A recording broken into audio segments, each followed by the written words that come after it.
Okay, hello, welcome to another episode of Bears Boldly Go Lost Bears. We're discussing episode 4, 3, depending on your view, of Star Trek Prodigy. This is our first away mission. Yeah, so the ragtag Spoilers for Star Trek crew Prodigy. Who are still pretending to be Starfleet cadets, so that the Janeway hologram will help them. I'm pretty sure she knows they're not cadets. Oh, I am 100% sure because she seems far too sneaky. Yeah, the way she says certain things and is like, cadets should go on a mission. I'm pretty sure that hologram knows.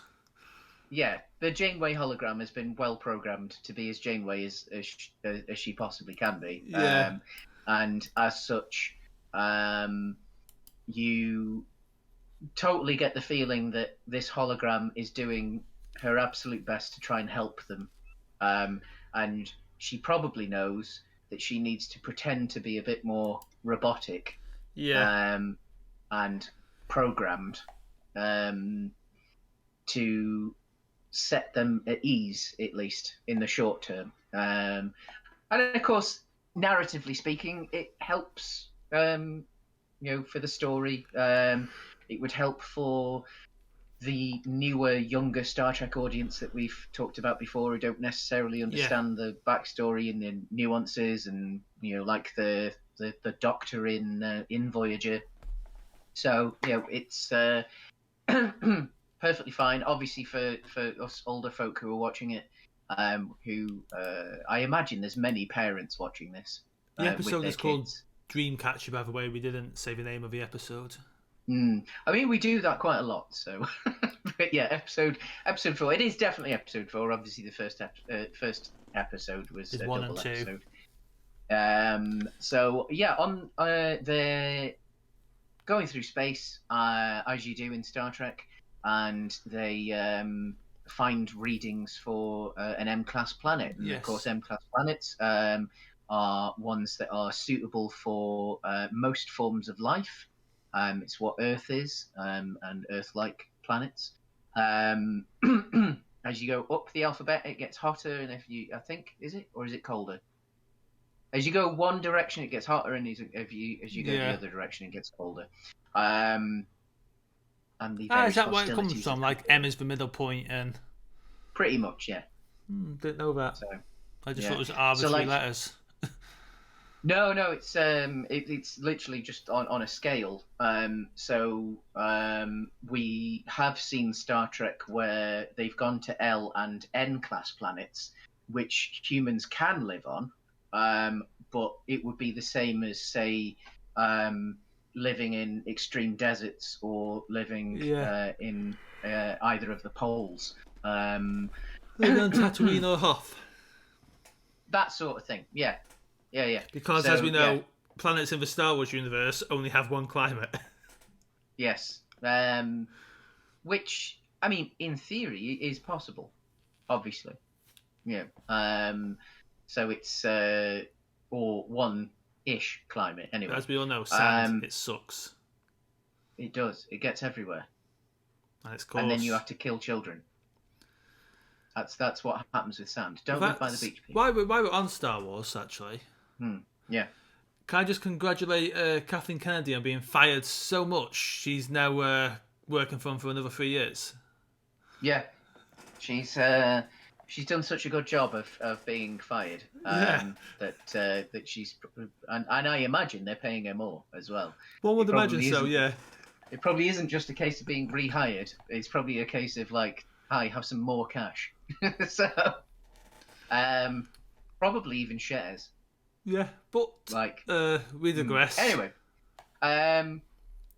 although speaking of Star Wars, again, this does still feel a bit. This one felt the most Star Trekky to me so far. Yes, we've got a Star Trek alien on the planet. We've got an away mission. We've got a Star Trek Dune buggy. You see, again, massive spoilers. Is it on the planet, or is it the planet? I Well, kind of get the feeling it is the planet. yes, it's most likely. Because I don't even think it was necessarily even an M-class planet. I think it was something that It made the ship think it was an M-class planet to draw people in. Yeah. I mean, it is M-class though because it can breathe it. Because it's made itself M-class. Yeah. I get the feeling this is a living planet sort of situation where it's an entire massive organism. Yeah, that works. Because it does end on a cliffhanger. So I'm we'll losing whatever sympathy I have for the villain's daughter. Yeah, like her breaking away and just being like, "Nah, I'm just going to abandon them here." Which does make me wonder where they're going with the writing. Yeah. Because obviously, like, is this because they're going to have a nice turn at some point where she finally realizes what's going on? I mean, there was a hint of it in this episode where she was speaking to the manifestation of her father, the planet pretending to be her father, by the planning, because that's what the planet keeps appearing as things they want to make them stay there. Yeah. So whether that's like weird little space puppies for Rock, or whether it's a big bowl of stew just for makes me sad Jankum. every episode. Yeah. Like when they go away and she's just adorable. Yeah. Because you get the feeling that like she's 5, like the equivalent of 5, like certainly very young. No more than 10. Yeah, and like a lonely 10. Yeah. Like the sort of the 10-year-old who prefers books to friends. Like, so this would have been like, not that there's anything wrong with that, but like that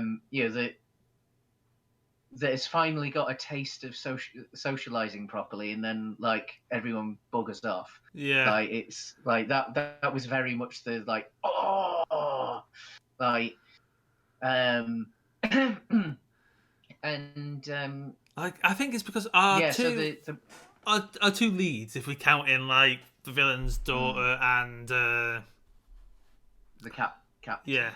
So Dal and Gwyn. They just come across as so selfish a lot of the time that they are, and I suppose you have to remember, obviously, that this is written for kids. Yes. So, and we're gonna have obviously they're gonna learn not to be, right? That's gonna be their arcs. Yeah. So they have to be. They also have to be like explicitly what they are. Yeah. Like there are nuances. Don't get me wrong. I mean, like kids' TV can have nuances in it, and this does have nuances. But like, the version of whatever they're telling needs to be heightened. So she currently is a bit more of a bitch than. I mean, they're kids. We probably shouldn't call them that. I mean, they're kids. We probably shouldn't call them that. I don't know. I get the feeling she's in her early 20s. No, the equivalent. She's a teenager like Dal. She's the same age. She's going to be the same age as Dal. That's going to be the key. They're going to be contemporary ages. She's also a kid who's grown up with an evil father who's forced her to run a slave camp. Yeah.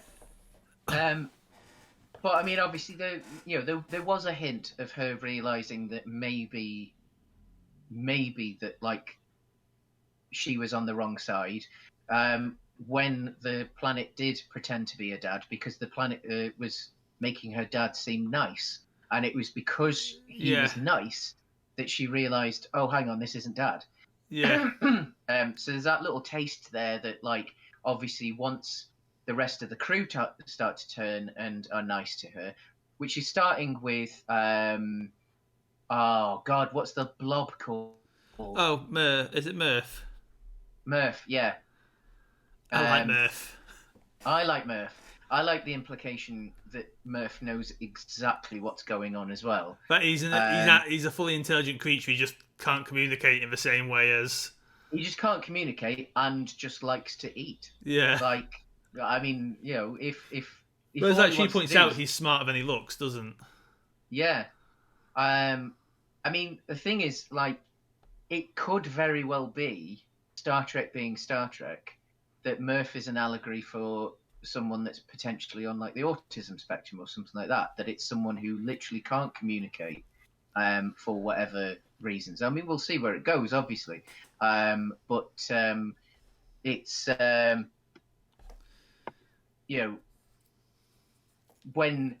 when we get Murph's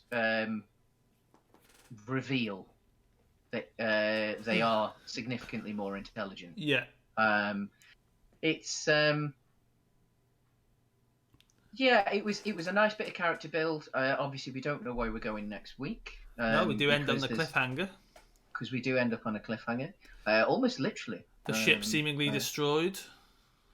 Well, we don't. Yeah, that happened off screen, so that obviously isn't going to be too bad. Yeah, I feel like this is the episode that's going to force them to work together, right? Yes, it must be. Yeah, at least the core four, and then I think. Well, if we found her now as well, haven't they? And be like, what have you done? Like, it's going to be the episode that forces them all to. She'll have to reluctantly help them, and they will have to reluctantly accept her help. Yeah. So that they can get off the planet. But this brings us on to this show is going to become a double barrel show going forward. We're going to be talking about Prodigy still, but as Disco is starting up, and for the first time in, I think, 22 years, wasn't it? Yeah, something like that. I saved a picture of it so I could. Yeah, first time in 22 years that 2 episodes of Star Trek have aired on the same day. The last was May the 26th, 1999, with Voyager's Equinox and DS9's The Dogs of War. It's not going to remain a key thing for long, because it's at least going to be the next few weeks where it's airing together. So we'll be obviously it probably helps this time that they're just on a streaming service and just go live at the same.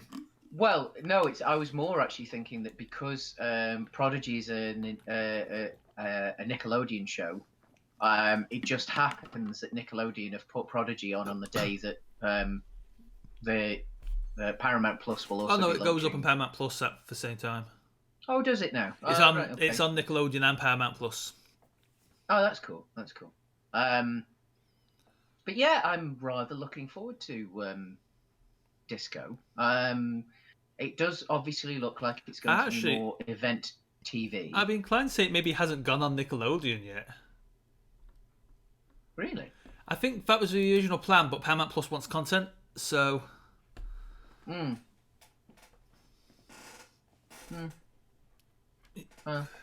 But then, arguably, they're 2 separate audiences. 2 very different audiences. The audience is Star Trek fans.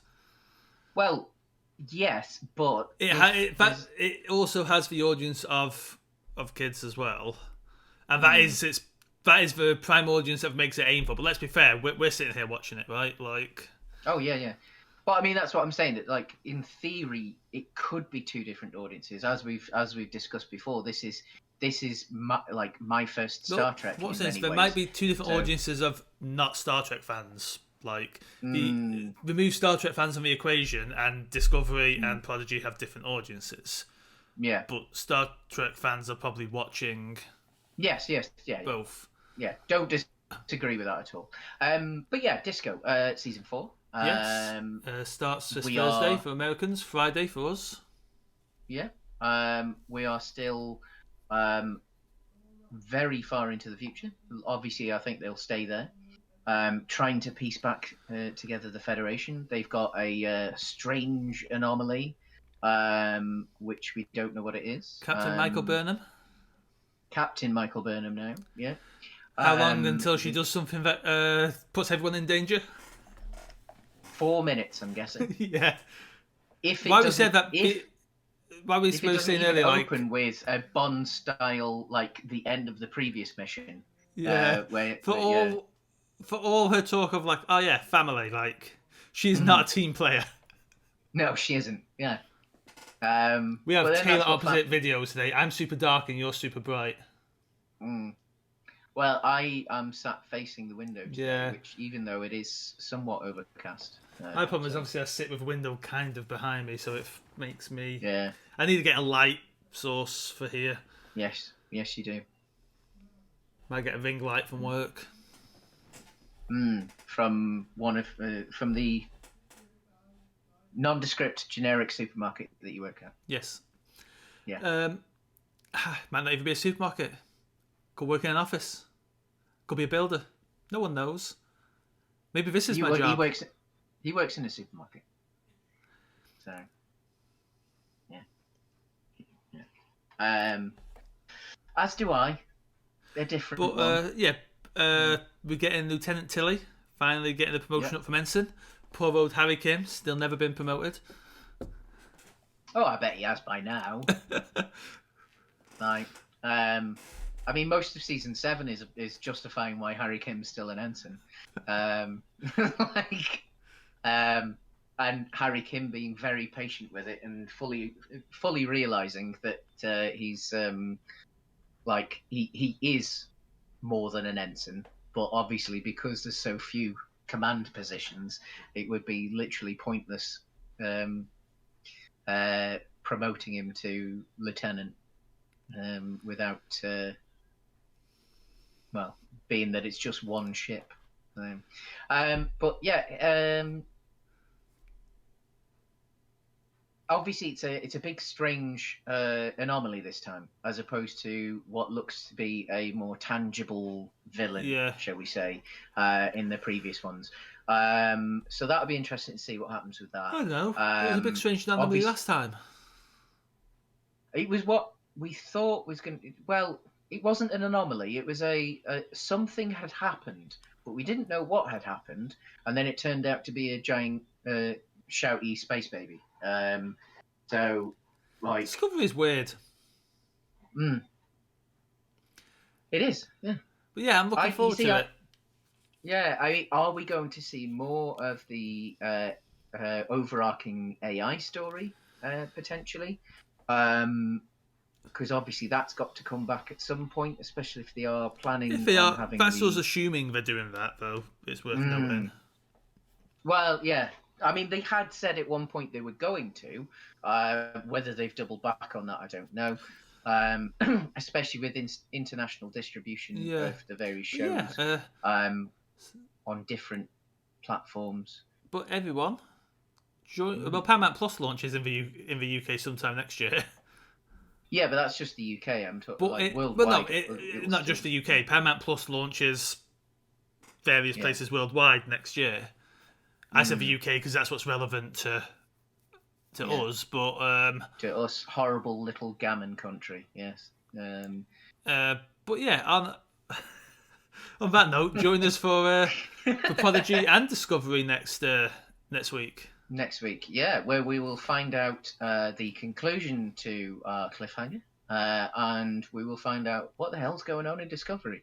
Yes. Yeah. So live long and prosper, and we'll see you next week. Get it up there, James. Come on. There we go. See you later. Or do the. Now this is showing off. I haven't cut yet. We could do the for Beckett. That one, yeah. Yeah. See you guys. Yeah.